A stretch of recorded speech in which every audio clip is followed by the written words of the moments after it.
Assalamualaikum warahmatullahi wabarakatuh. Salam Klaker Hukum, kenal, akrab, dan care dengan hukum. Halo, apa kabar sobat semua? Ketemu lagi kita di kesempatan yang berbahagia ini.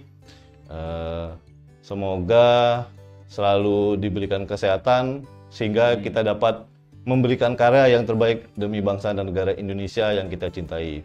Nah, kali ini di kesempatan kali ini, tayangan kali ini, Klaker Hukum kedatangan seseorang yang cukup berpengalaman dan lama berkecimpung di bidang perusahaan pengembang atau developer properti, ya ini khususnya perumahan. Nah, jadi kali ini nanti kita akan coba berbincang dengan beliau, apa sih tips dan triknya ketika kita akan membeli sebuah properti, baik itu tanah ataupun rumah. Nah, saya perkenalkan terlebih dahulu tamu kita kali ini, sahabat lama saya yang saat ini menjadi direktur di sebuah perusahaan pengembang properti.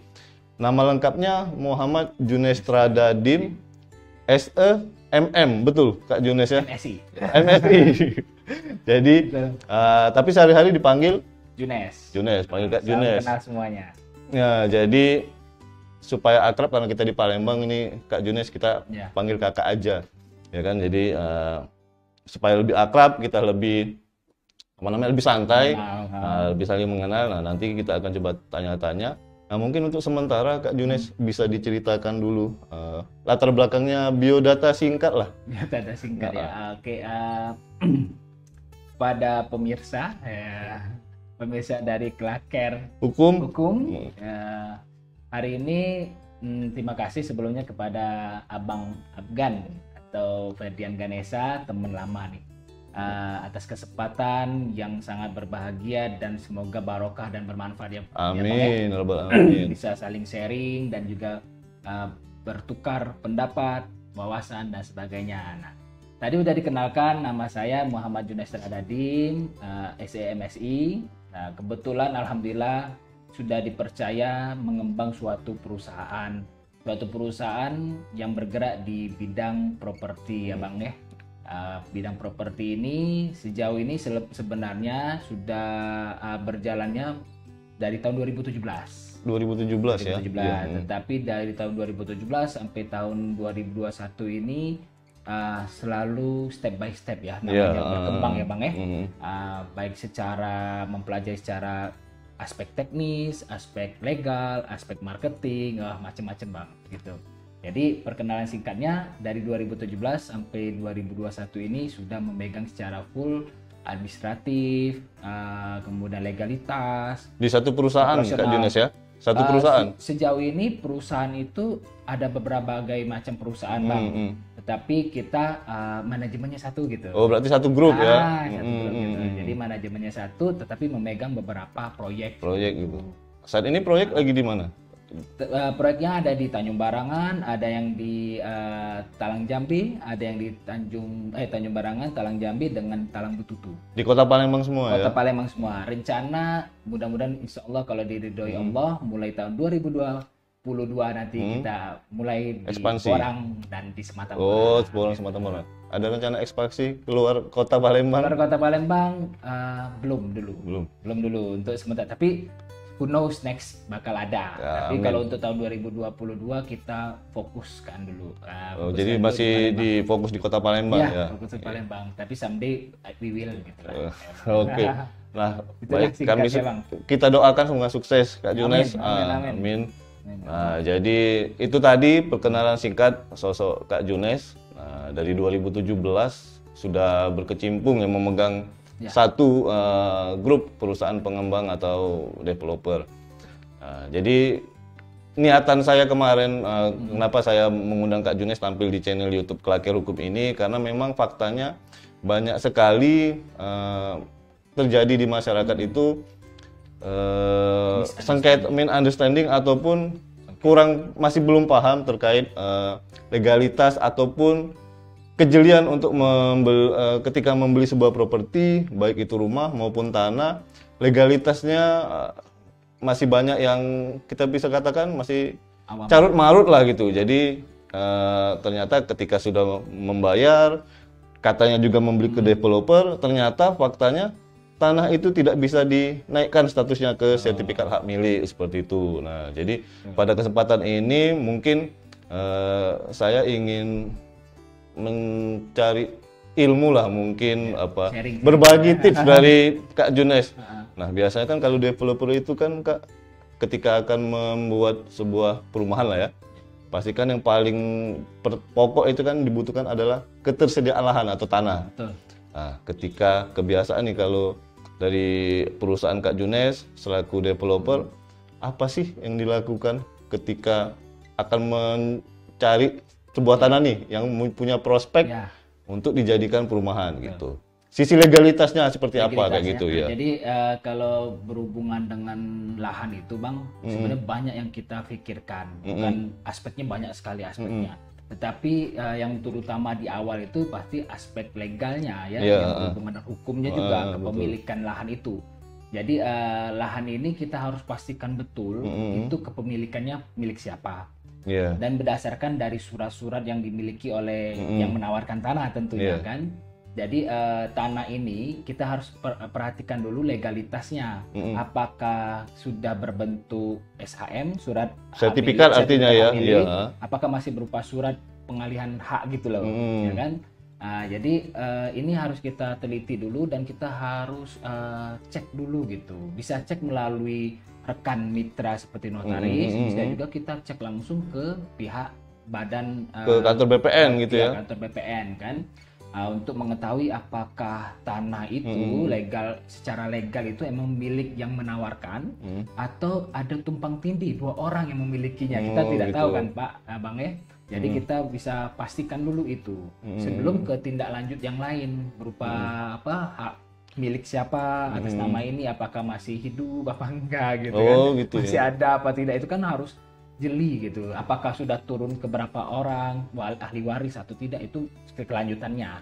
Tapi yang pertama kita harus pastikan di BPN itu bahwasanya tanah tersebut emang legal, maksudnya secara legalnya emang hak yang menawarkan itu, tidak ada tumpang tindih. Kemudian itu tidak masuk dalam kawasan yang kawasan yang hutan atau kawasan hijau gitu ya. Kawasan hijau atau tidak boleh dibangun, itu ketahuan semua nantinya, bisa dari tata kota maupun dari BPN. BPN itu untuk kepemilikan. Takutnya ada yang komplain, ada yang dalam artian klaim gitu. Takutnya kita sudah beli ternyata diklaim oleh orang lain. Nah, itu yang harus dipastikan dulu Bang. Artinya legalitas sertifikatnya ya perlu kita perhatikan ya. Nah, kalau pengalaman sejauh ini ketika membeli tanah itu Kak Junes, si pemilik tanah ataupun ada pihak nih yang menawarkan tanah itu, selama ini apakah dia sudah berbentuk sertifikat atau pernah juga ketemu yang tanah itu dia belum bersertifikat? Nah, belum. Itu kan banyak kalau di masyarakat itu kan ada yang masih akte pengoperan hak, ada yang masih surat pernyataan hak gitu kan, penguasaan tanah gitu. Case-nya kami alamin semua Bang. Pernah yang SHM, pernah yang masih SPH juga ada, yang masih surat camat pun sudah masih ada, pernah kami alami.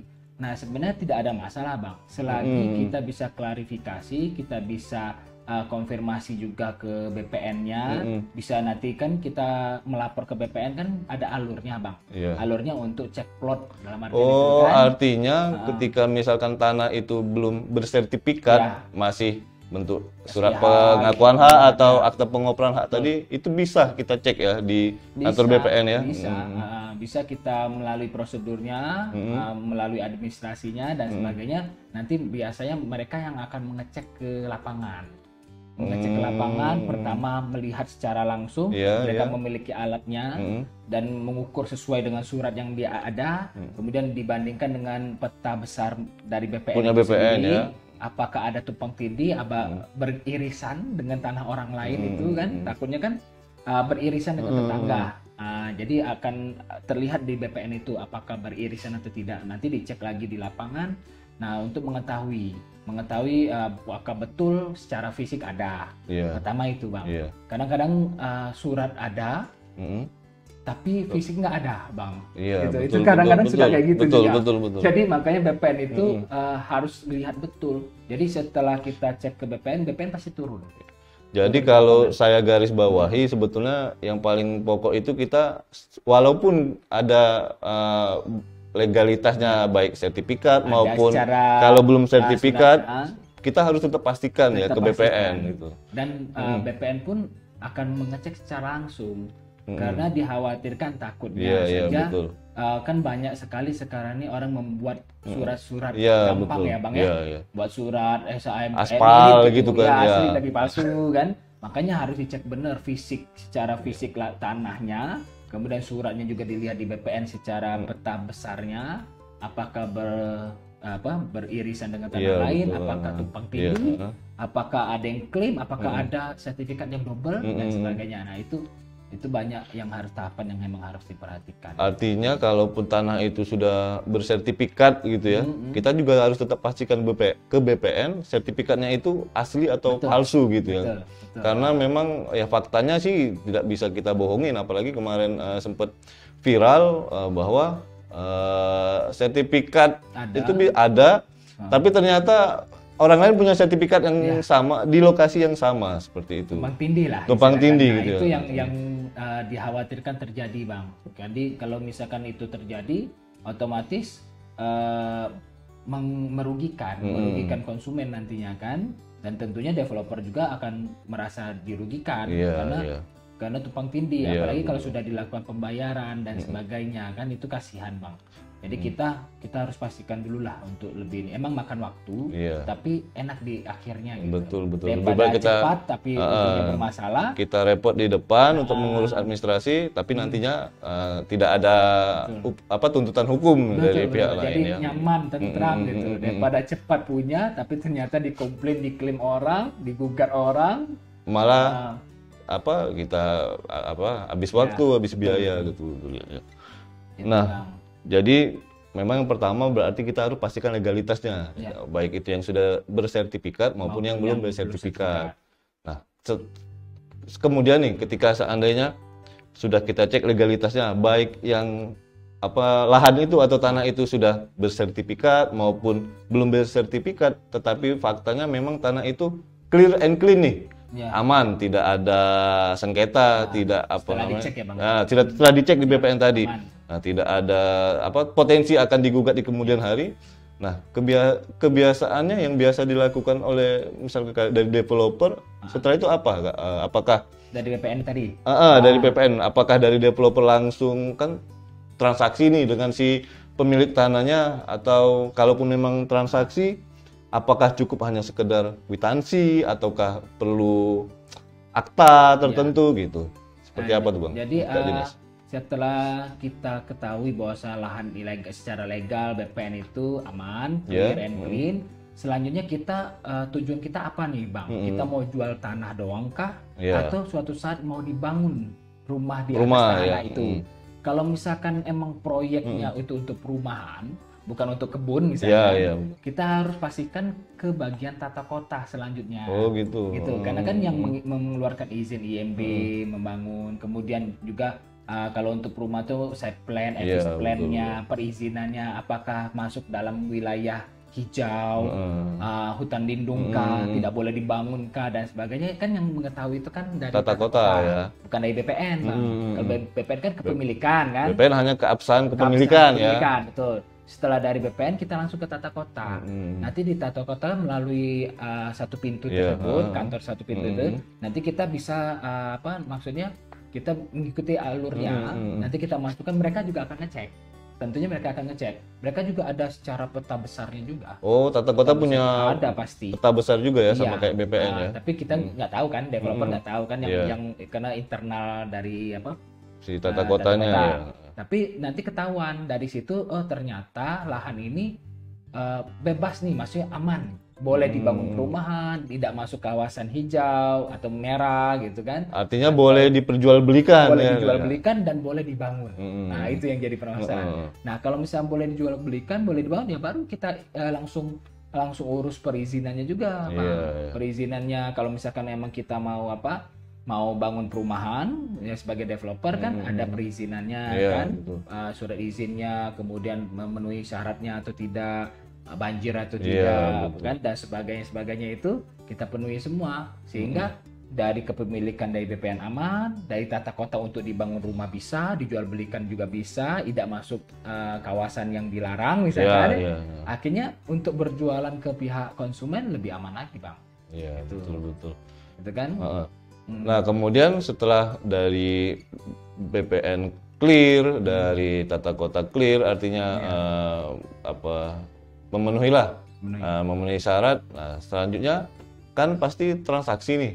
Betul. Dengan si pemilik tanah. Itu. Nah, model transaksinya seperti apa, Kak Junes? Apakah cukup sekedar kita perjanjian jual beli biasa di bawah tangan, maksudnya antara si developer dengan si pemilik tanah, atau cukup kwitansi kita membayar ke si pemilik tanah? Nah, itu seperti apa ini?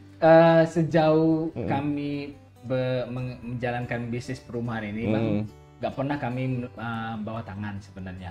Nggak pernah juga kami hanya kwitansi. Jadi semuanya harus berbentuk legal, berbentuk secara hukum, tapi melalui notaris seperti itu, Bang. Akta otentik ya. Akta otentik ya, betul gitu secara hukumnya. Jadi bukan hanya surat dari developer dengan si pemilik tanah, enggak, tapi kami benar-benar di hadapan notaris. Gitu. Sehingga secara kekuatan hukumnya pejabat negara kan, notaris kan sebagai pejabat negara nih, Bang. Jadi disitulah hak dan kewajiban dituangkan.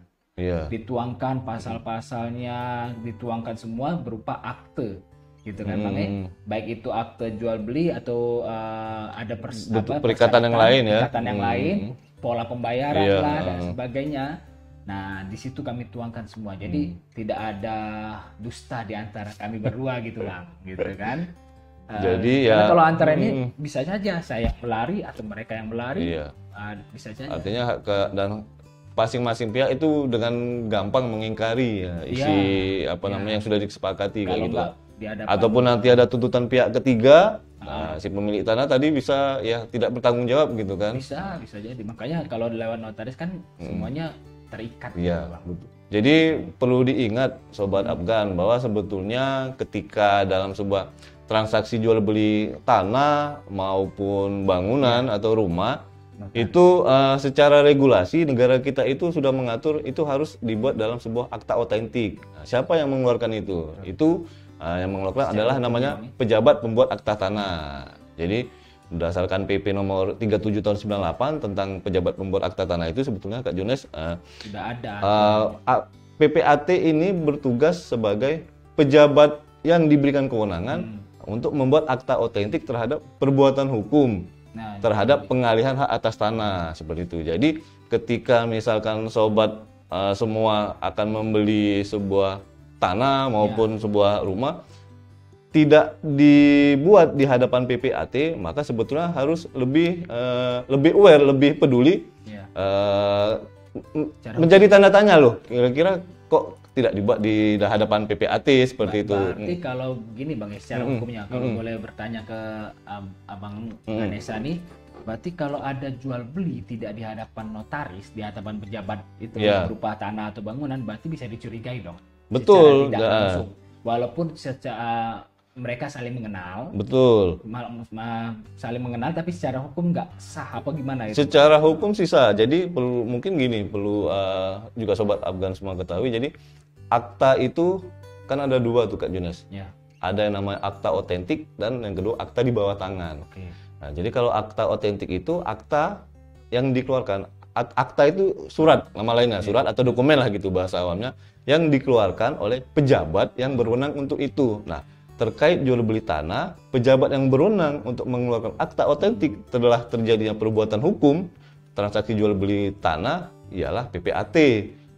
Regulasi negara kita mengatur seperti itu. Nah, sehingga akta yang dikeluarkan oleh PPAT ini secara nilai pembuktian itu sempurna kalau dalam ilmu hukum itu sering disebut sah. Jadi karena apa? Karena negara melalui pejabat PPAT itu sudah melimpahkan untuk sebagai pejabat yang memang punya kewenangan untuk mengeluarkan akta itu. Nah, seperti itu. Kemudian yang kedua tadi akta di bawah tangan. Akta di bawah tangan itu sebetulnya sah juga.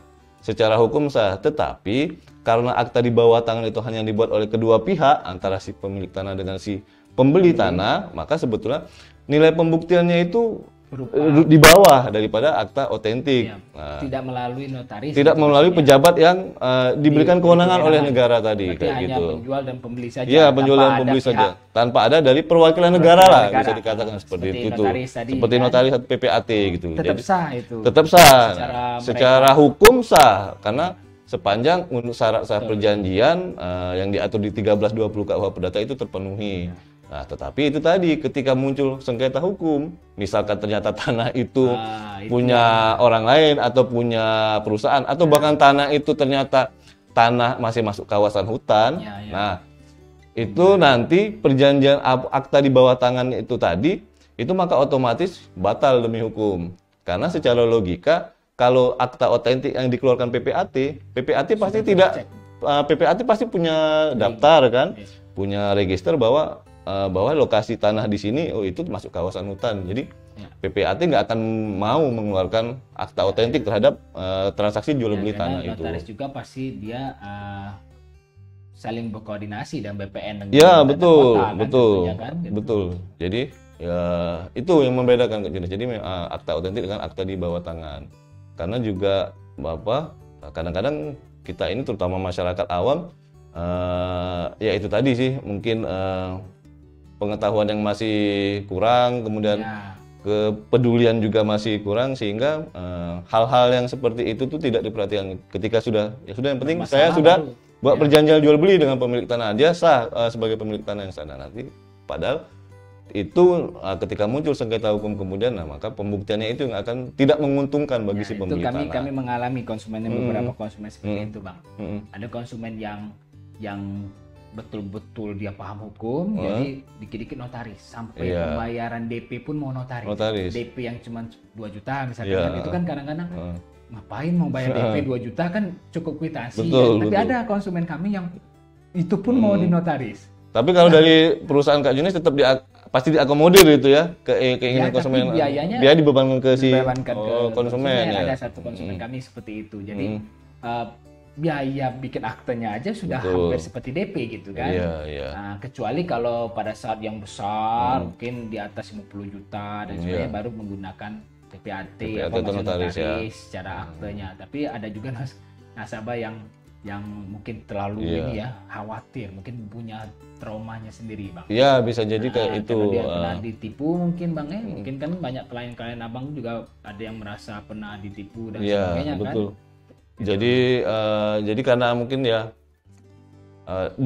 melihat apa yang pernah dia temui, sehingga mungkin untuk membentengi diri dia, jadi dia setiap ada perbuatan hukum, bayar DP, mau akad dia tetap melalui akta otentik dari notaris atau PPAT kayak gitu. Dan kadang-kadang kasihan saja dia, biayanya sama seperti dia mau DP-nya itu. Jadi cukup menarik ternyata Sobat Afgan semua, kita berbicara jual beli properti ini. Nah, kalau tadi mungkin sudah bisa kita dapatkanlah intisarinya bahwa ketika mau kita membeli tanah atau membeli rumah, hal-hal apa saja sih yang harus kita perhatikan. Yang pertama itu yang jelas sisi legalitas, sertifikatnya, baik itu yang sudah bersertifikat maupun belum bersertifikat. Setelah itu kita lakukan cek nih ke kantor BPN setempat, Badan Pertanahan Nasional setempat. Kemudian setelah itu yang ketiga, ketika melakukan perbuatan hukum atau membuat perjanjian jual belinya atau akta jual belinya, harus kita lakukan di hadapan si PPAT sebagai pejabat yang berwenang itu. Nah, itu tadi kan kita kalau berbicara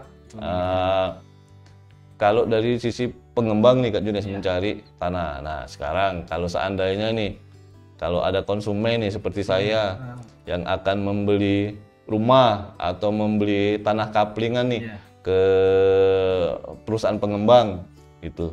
Nah, kalau tadi kan kita bicara membeli ke individu.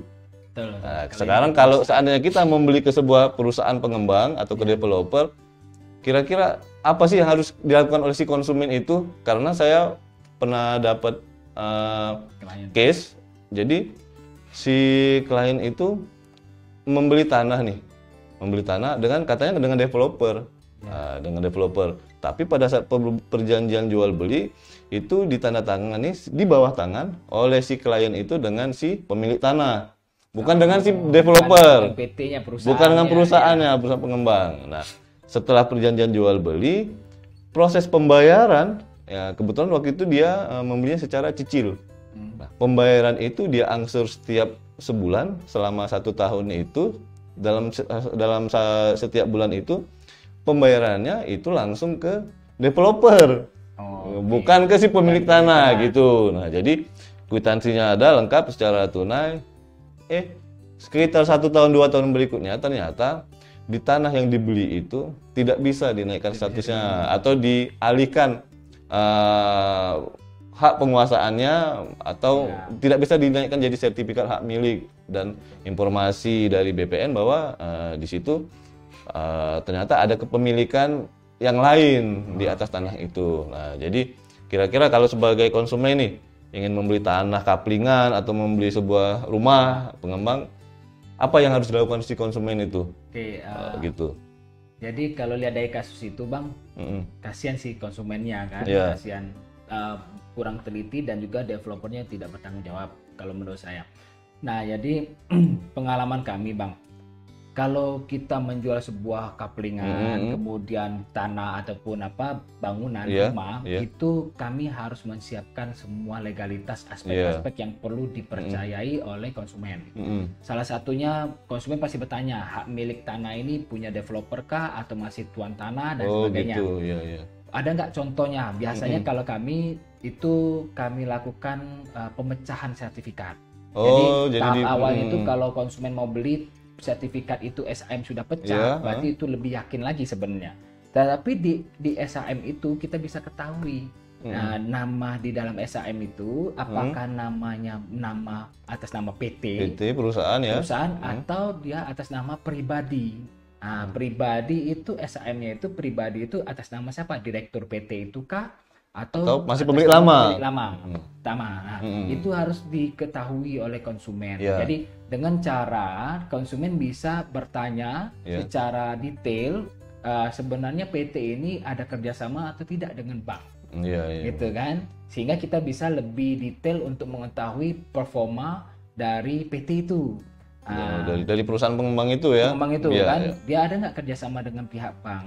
Kalau ada kerjasama dengan pihak bank, kita bisa nanya ke pihak bank tersebut apakah benar developer A punya kerjasama dengan bank A gitu kan. Kalau ada, dan kita bisa ketahui bahwa bagus atau tidaknya, kredibilitasnya bagus atau tidak. Kalau bagus berarti bisa dilanjutkan untuk tahap selanjutnya.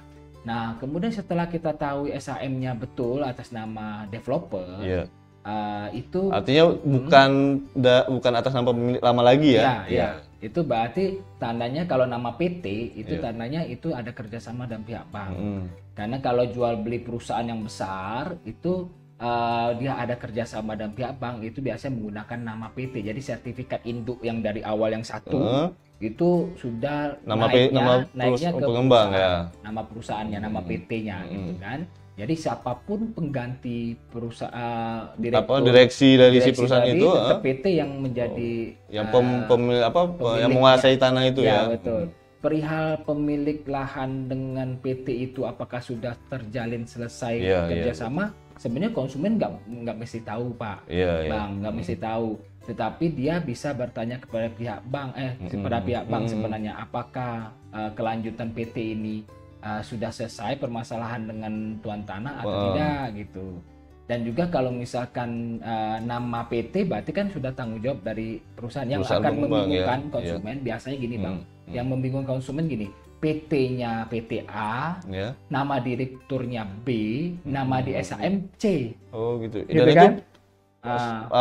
Sering terjadi, ada juga kayak gitu ya. Nah, andai kata belum pecah, itu masih aman, Bang. Maksudnya masih bisa ditolerir dan bisa diketahui dulu apakah emang sudah ada akta jual beli, notaris mana yang mereka pergunakan. Kita bisa bertanya kepada notaris mana, apa PPAT mana yang gitu.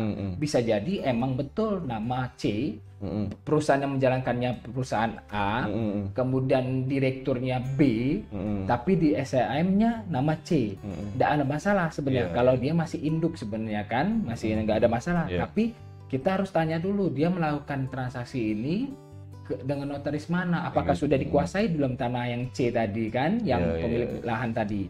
Karena belum diganti ke nama PT apa ke nama si direksinya direksinya. Biasanya dia pas naik mungkin itu dari SPH Bang ya. Pas naik ke SIM baru ganti ke nama perusahaan apa nama direkturnya. Tidak masalah selagi masih ada perjanjian akta jual belinya kan. Dan sebagainya di hadapan pejabat pembuat akta tanah PPAT.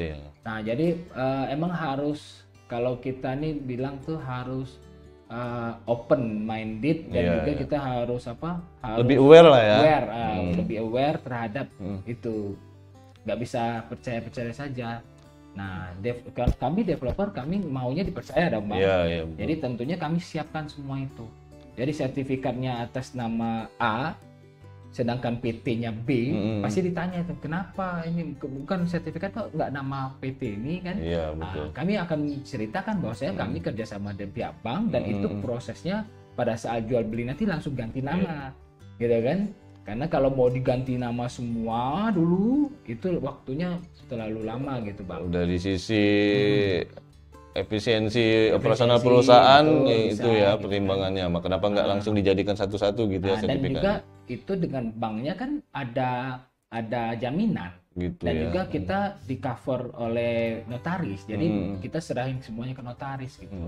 Nah, kami pasti beritahukan kepada konsumen bahwasanya Bapak Ibu bahwasanya emang betul nama sertifikatnya masih nama tuan tanah, PT-nya PT ini, direkturnya saya gitu kan beda semua tuh. Betul. Nah tetapi kami kerjasama ini dengan pihak bank, jadi semua sertifikatnya itu ada di bank semua. Artinya ketika bank yang sudah memegang sertifikat ataupun bukti penguasaan lainnya terhadap tanah itu sebetulnya tanah itu sudah clean ya, sudah aman ya.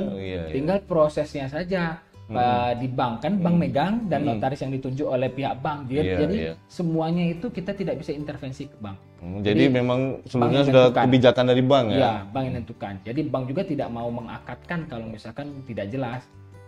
Jadi di prosesnya itu kan induk ya Bang. Nah, sedangkan orang mau beli kan sudah pecah nanti kan. Nah, pemecahannya kan sudah lewat dari bank, melalui notaris yang dipercaya oleh bank dan semuanya dipegang oleh notaris ngasihnya ke bank. Jadi tidak ada sama sekali dipegang oleh. Artinya kalaupun baik rumah maupun tanah kapling, sebetulnya sih kalau yang lebih aman ya yang seperti yang diceritakan Kak Junes barusan tadi ya. Artinya kita boleh saja sih misalkan membeli tanah atau rumah itu mungkin si perusahaan pengembang itu atau si yang pemilik tanahnya itu tidak punya kerjasama dengan bank ya. Bisa jadi. Ya bisa jadi kan, tetapi kan akan lebih baik, akan lebih melindungi diri kita kalau memang ternyata baik perusahaan pengembang itu ataupun si pemilik tanah itu memang punya kerjasama dengan bank. Ya itu lebih aman. Lebih aman ya. Lebih aman lagi. Kalau misalkan penjual developernya tidak kerjasama dengan pihak bank, jadi dia jual lepas tunai gitu Bang ya, cash gitu, boleh saja. Tapi balik lagi tadi legalitas yang di awal tadi kita bahas itu ya. Tadi ceknya bisa lewat notaris sebenarnya. Notaris nggak lewat bank kan, karena dia bayarnya langsung tunai. Hadapan notaris saja beli jual belinya kan. Nah kemudian kalau ini Kak Junes, kalau tadi kan ketika konsumen nih dia harus mengecek dulu apakah memang perusahaan ini juga bonafide atau memang sudah berpengalaman. Nah selain itu sebetulnya ada juga nggak sih perusahaan-perusahaan pengembang ini yang mungkin yang abal-abal atau mungkin atau perusahaan pengembang itu harus terdaftar di asosiasi atau harus terdaftar di lembaga pemerintahan itu, ada nggak seperti itu? Jadi sebenarnya gini Bang.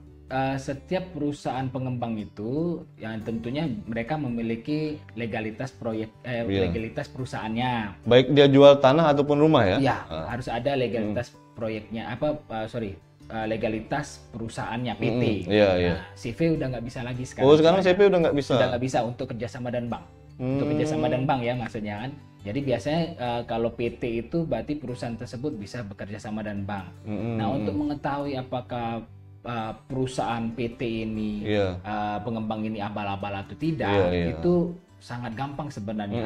Sangat gampang sekali. Kita bisa lihat track recordnya, ya kan, kemudian kredibilitasnya, kerjasama dengan bank mana, kemudian berapa proyek yang dijalankan, manajemennya bagaimana. Nah, untuk mengetahui itu, Kak Junes, kita di mana bisa kita cek?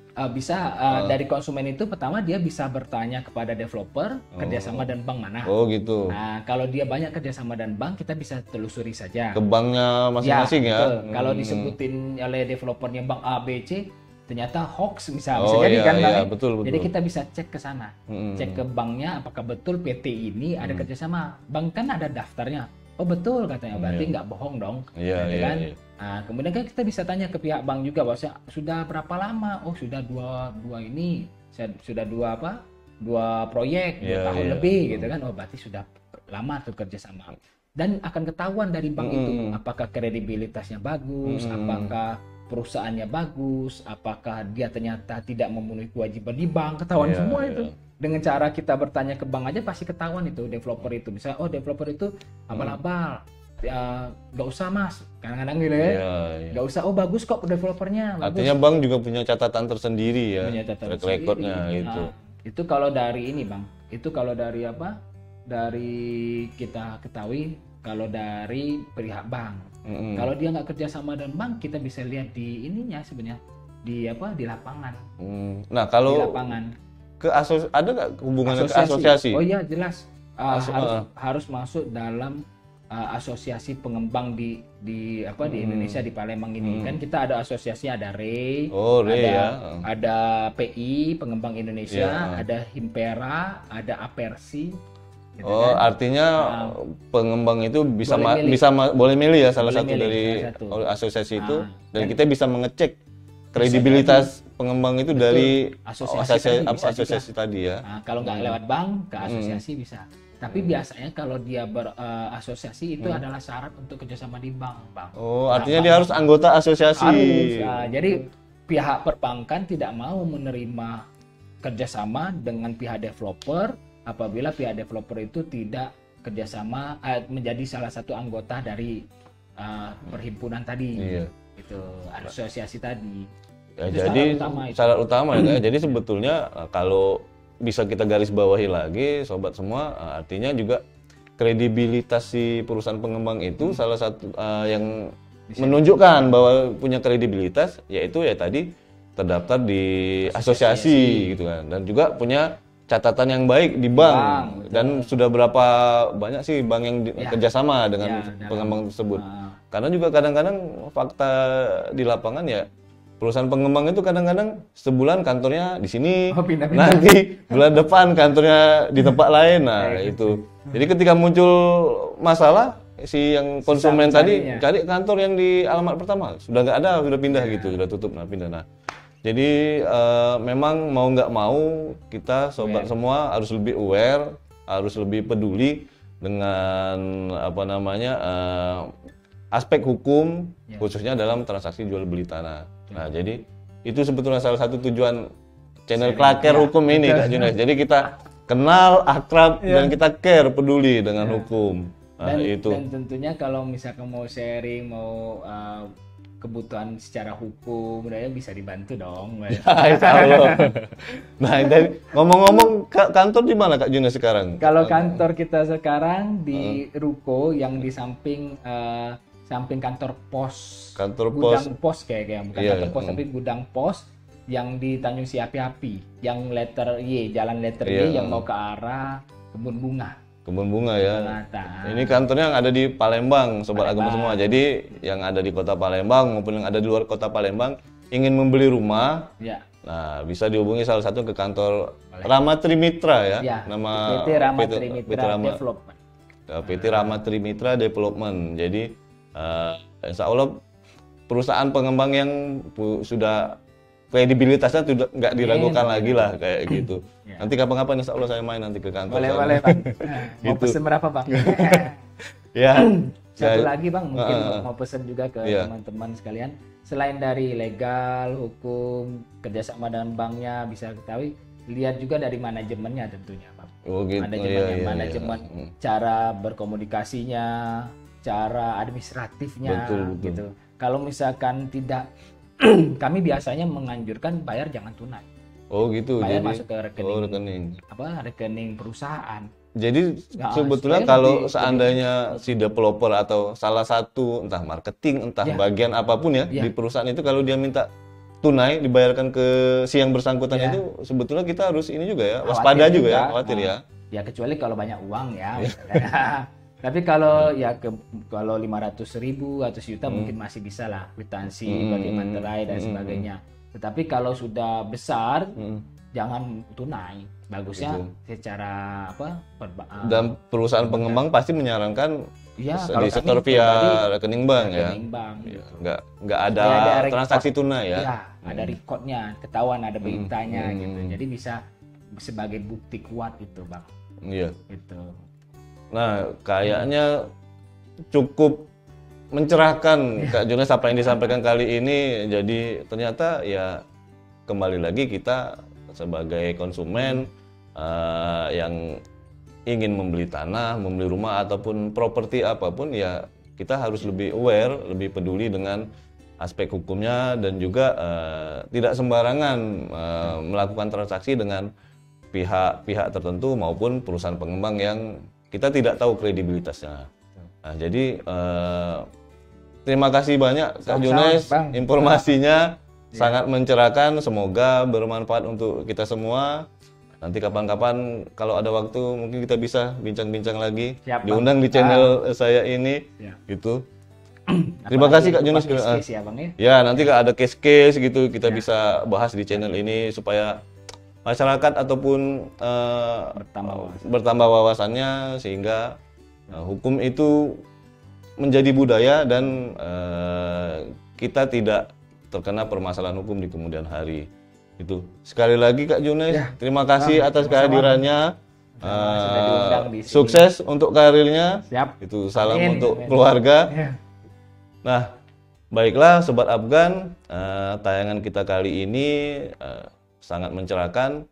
Semoga nanti di tayangan berikutnya kita akan mencoba undang narasumber-narasumber yang kompeten di bidangnya masing-masing, sehingga dapat memberikan pencerahan agar kita lebih peduli dengan aspek hukum, agar kita terhindar dari permasalahan hukum di kemudian hari. Sekali lagi saya ucapkan salam kelakir hukum, kenal, akrab, dan care dengan hukum.